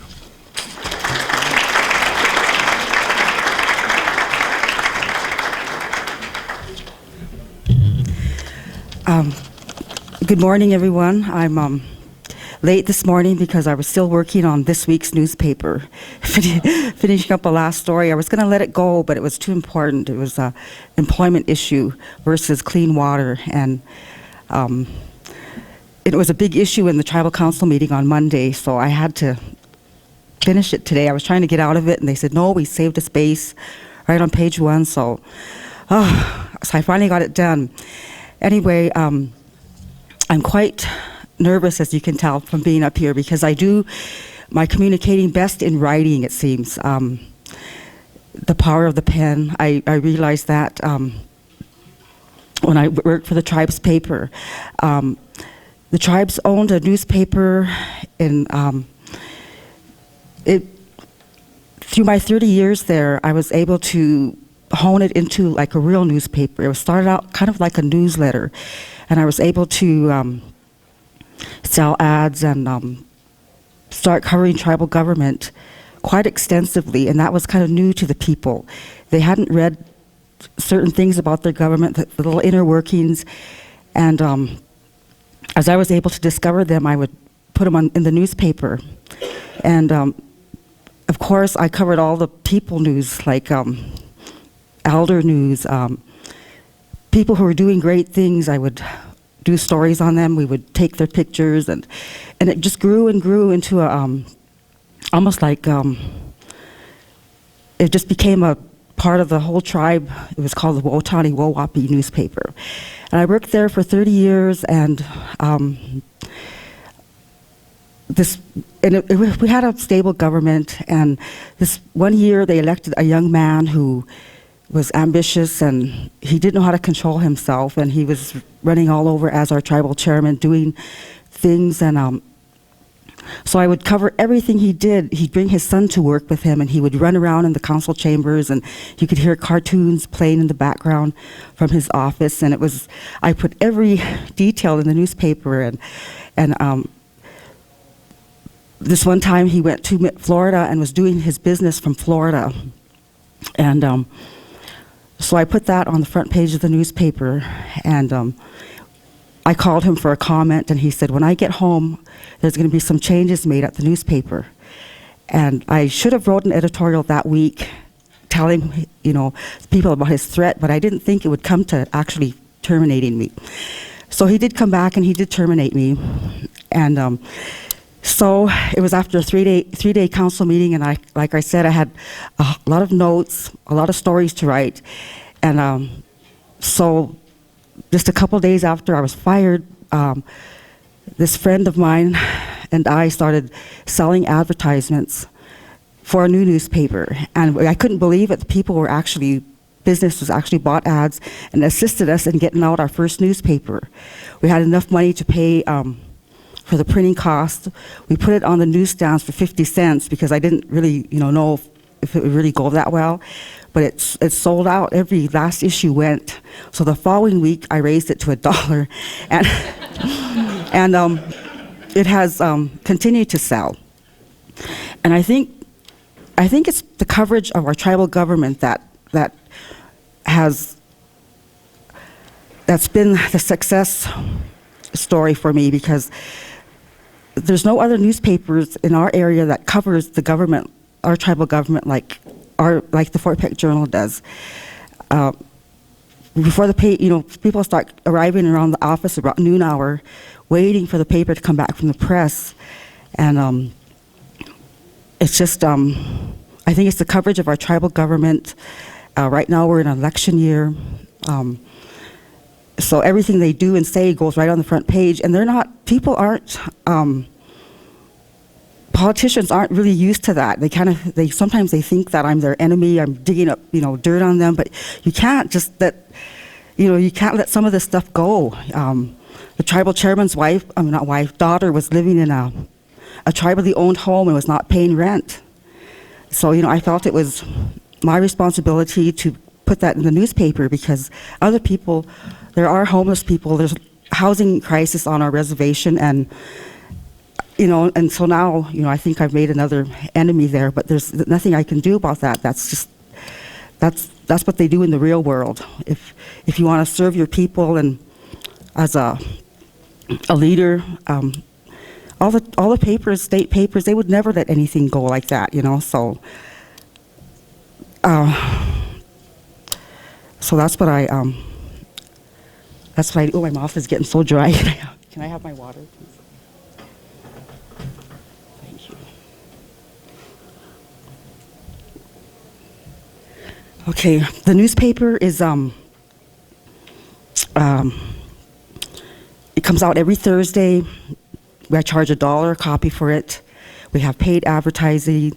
We have online. Our newspaper is also online. It's been online for 2 years. It's free online. We get a lot of feedback from our members who live away from here. We have about 400 subscribers. We print about 2,000 newspapers a week. We distribute them all the way across the reservation. And right now our revenue is sitting okay because we are able to hire freelance writers. I have there's myself and one reporter, staff reporter, and the rest of our writers are freelancers. We have sports writers that send in sports stories. We have photographers who send in their pictures, and if we use them, we pay for them. So I think the future for our newspaper, I don't see any kind of crisis looming for us because of the content of our newspaper, I think.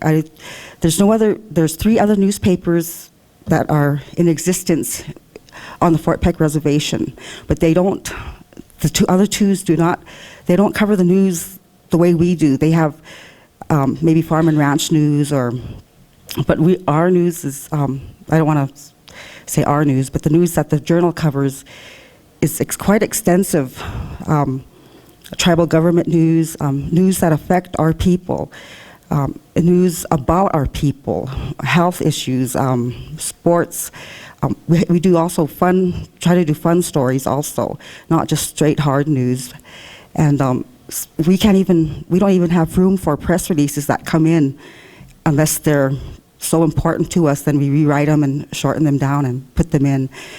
But so I don't think that there's going to be a crisis for us. I think that we are going to be in existence for a while. Even though we are online, free online, we still have a sellout issue almost every week.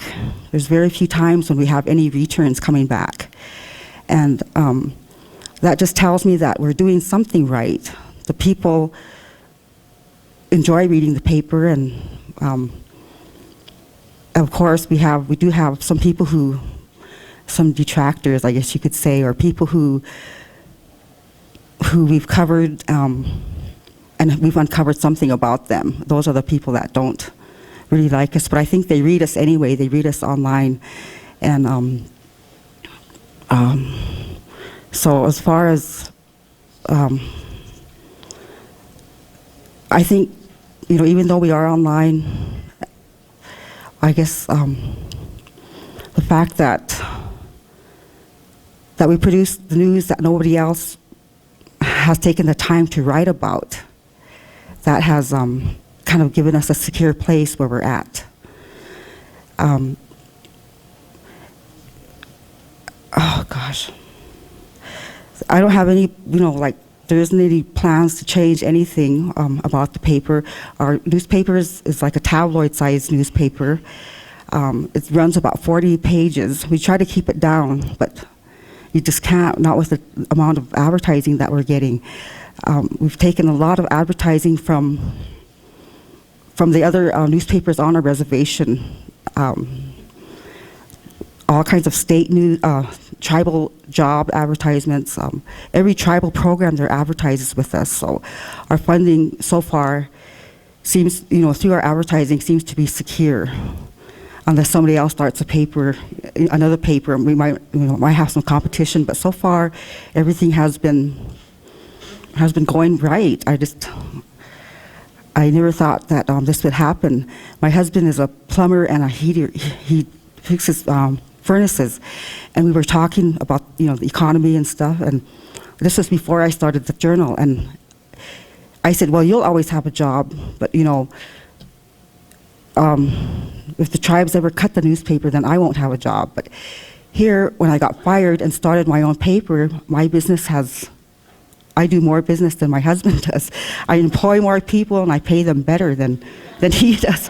So I guess a newspaper is really vital to the people if it informs them and keeps them informed. And so I probably didn't even touch on the topics that I was supposed to talk about, but anyway, I'm glad to be here, and I guess that's all I can say.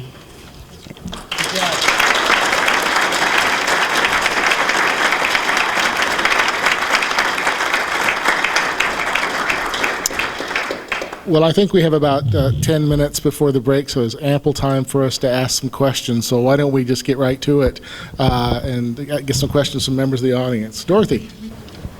And I will repeat. Anyone on the panel, and including you, Dennis, I love our daily press in Montana, but I was wondering if any of you are concerned about maybe over the last 30 years a decrease in deep, boring investigative reporting within the state. There's a fair amount that seems to go on nationally and internationally. But what about in the state? I sometimes think I've seen a difference over the last 30 years. Is it a problem? Is it something you're concerned about? It's a good question. You want to take that, Jim?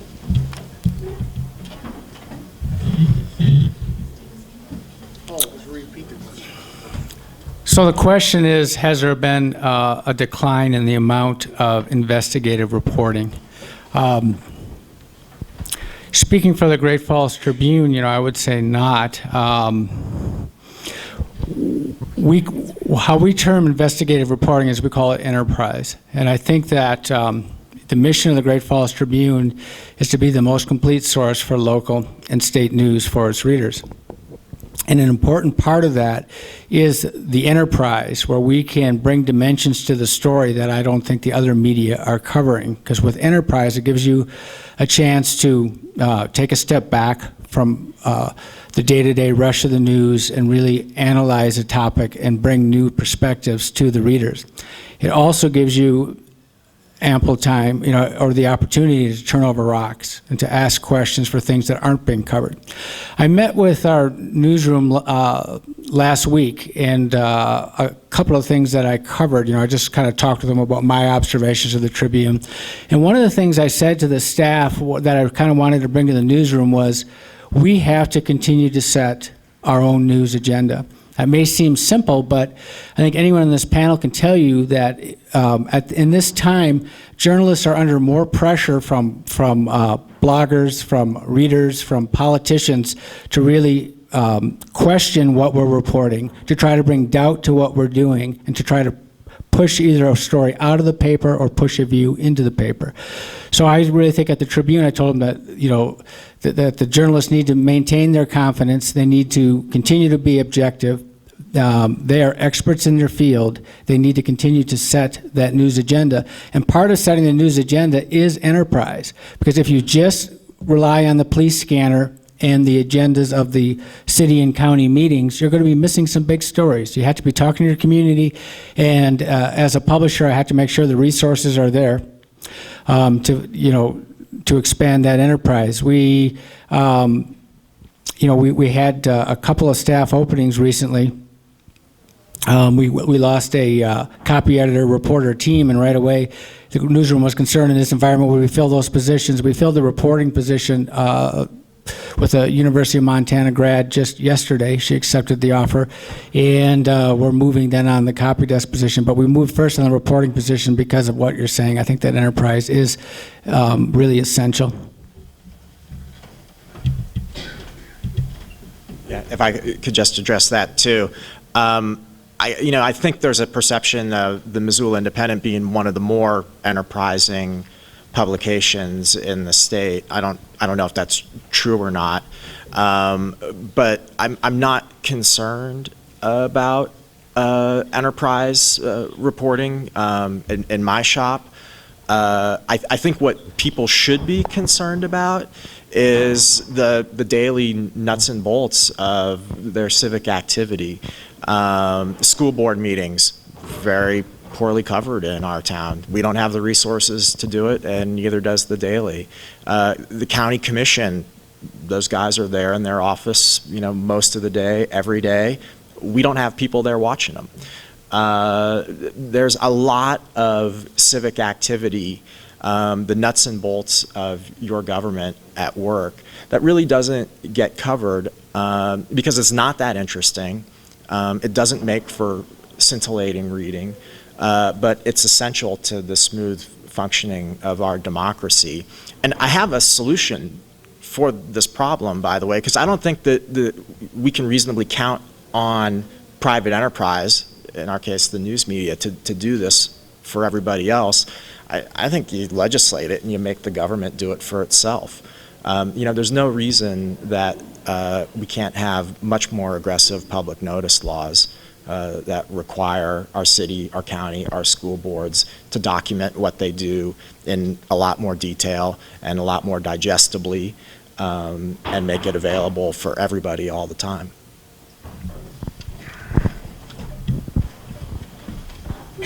I'd just like to echo what Matt said, and as we were talking before the conference, Julie said, well, we want to know things that you think we need to implement in terms of policy. And if you care about government, if you care about coverage of public affairs, if you care about investigations, you have to make sure that the information is as free as possible.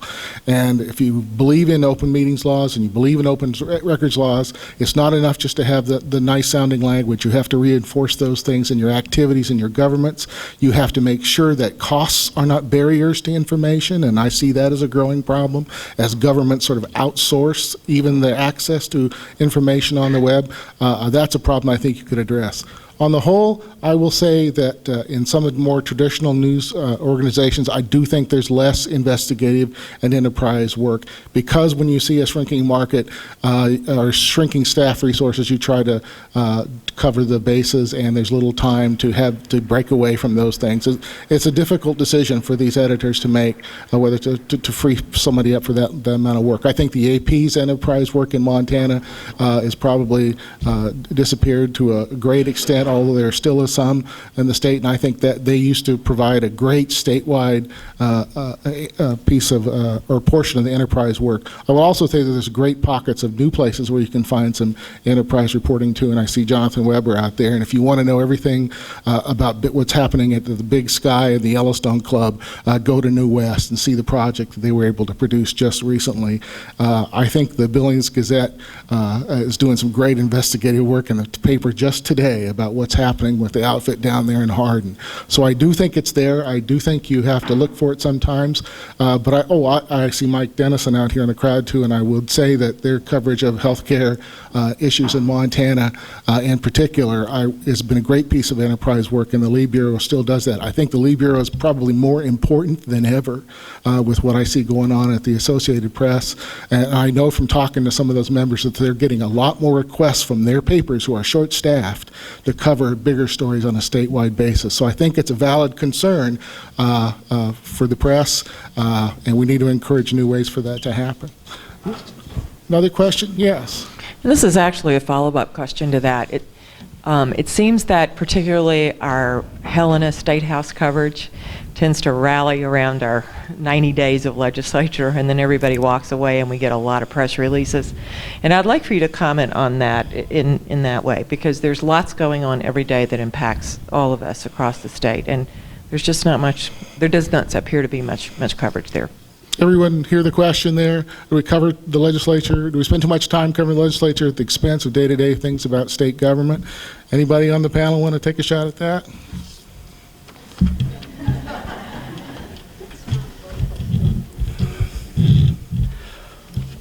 Well, at the Tribune, John Adams is stationed in Helena year-round. We continue to, staff a bureau there.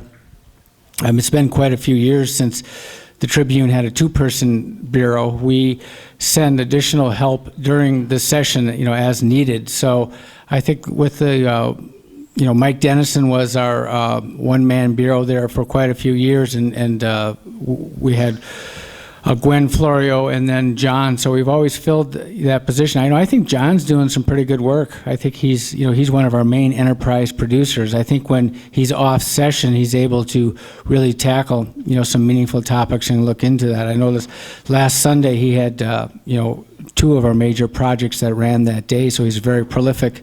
And, I think doing a good job. I think that what we at the Tribune have always tried to do is rely on the Associated Press to do the day-to-day nuts to bolts coverage and free our bureau reporter to do more substantive work. I agree with Dennis that, the cuts at the Associated Press are of concern to us. And another thing about state government is that you have to remember, I always believe that state coverage doesn't begin and end on the steps of the State House. That, there's state issues throughout our region that we free reporters for, and we pride ourselves in the amount of miles that we cover. Eric Newhouse is one who tends to go north and do a lot more coverage on the reservations and then in the region in general, and we have two reporters devoted to covering regional stories throughout north central Montana. So I hear what you're saying. I'm trying to think from where your conclusion is derived, and I think perhaps that part of that is the Associated Press. And I also, like I say, I'm not an employee of Lee, but I compliment Lee on continuing to strongly staff its bureau. I don't know, Mike is here. Maybe, Mike, could you stand up and address that a little bit? Because I think you more than anyone could address that.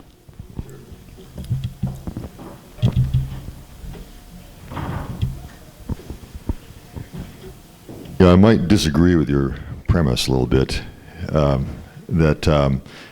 I think, speaking for our bureau, we have 3 reporters employed by 4 papers, and we continue to produce stories after the legislature is over.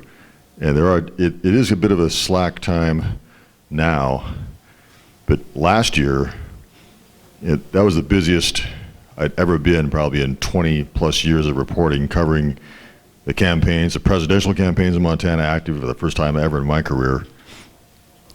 And I think that it may not just be, the legislature I think is probably a little bit over-covered. You can see such an intensity of stories, which I think could probably be toned down a bit and have more enterprise rather than just the deluge of coverage, which does drop off. But I think in the interim there, between the end of the legislature and by the time the campaigns crank up the next year, that is a time when we feel like we can go out and do enterprise and do stories, and there isn't that much going on in state government on the day-to-day things. So we're looking to cover things that are a little bit behind the scenes, and so the volume is less. I'm hoping the content is not.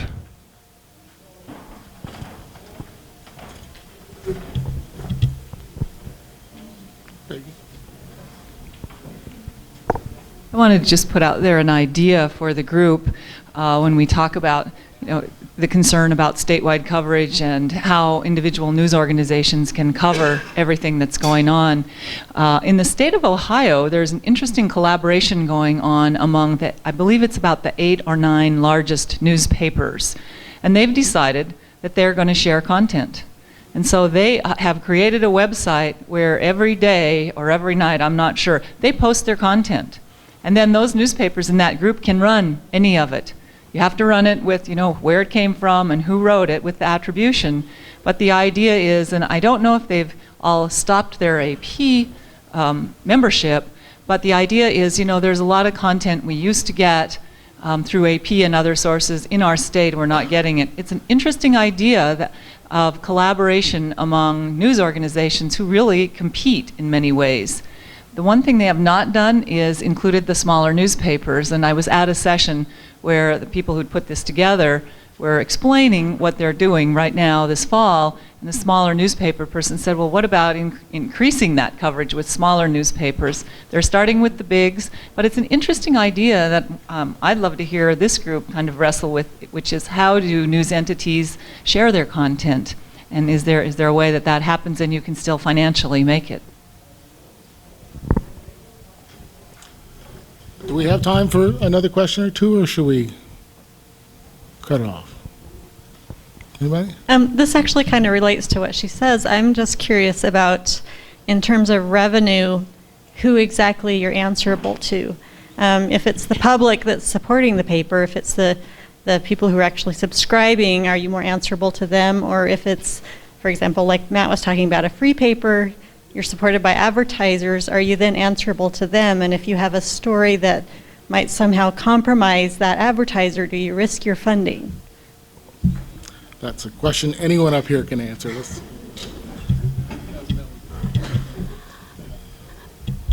I guess we're an independent newspaper. My husband and I own the newspaper, and so ultimately, I guess it's our livelihood, and so whatever we do that impacts that bottom line, it impacts us personally. I believe that I'm answerable to my subscribers because I have committed to give them a good product that's accurate, unbiased, interesting. They're the ones that I'm answerable to. Over my 19 and a half years at the Shoto Acantha, I have ticked off any number of advertisers. I have had them stomp into my office and smack my front counter. I had one tell me that he hoped if I ever had a child in the future that it would die. And he almost got his wish. I have advertisers that simply won't advertise anymore, although I've decided after 20 years that there's about a 10-year period of hate, and then they let it go. It's like post-traumatic stress disorder. The first 10 years are the worst. So at my newspaper, and my husband's the publisher, and he's the revenue guy, and he's the one who can talk with you about all the numbers. I spend the money, he makes the money. We have a very cozy little marital arrangement that says we will not allow an advertiser to spike or in any other way influence the story. The chips will fall where they may. If Marcia Hinch isn't going to ever shop in my store again, won't take the paper, that's fine. If Weir Refrigeration won't advertise with me anymore, that's fine. If the hospital district board is going to yank all of its printing away from me because I cover their facility objectively and won't pander to their perspective, that just has to be the way it is, because without credibility, why am I doing this?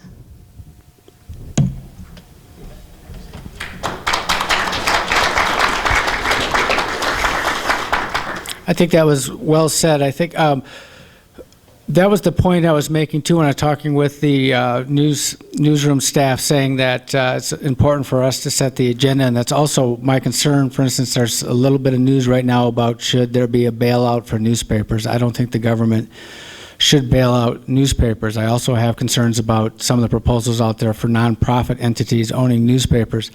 I really think that it is just important for journalists to determine what needs to be covered and how it needs to be covered without influence from ownership, without influence from advertisers. I think we need to listen to our readers. We get great story ideas from our readers. Some of our best projects have come from discussions with our readers, but I think at the heart of this conference is Montana needs talented journalists who are free from outside pressures to do their job. We have to cut it off, but I want to thank the panelists here today for this session, and we can talk about these things later in great length. So thank you.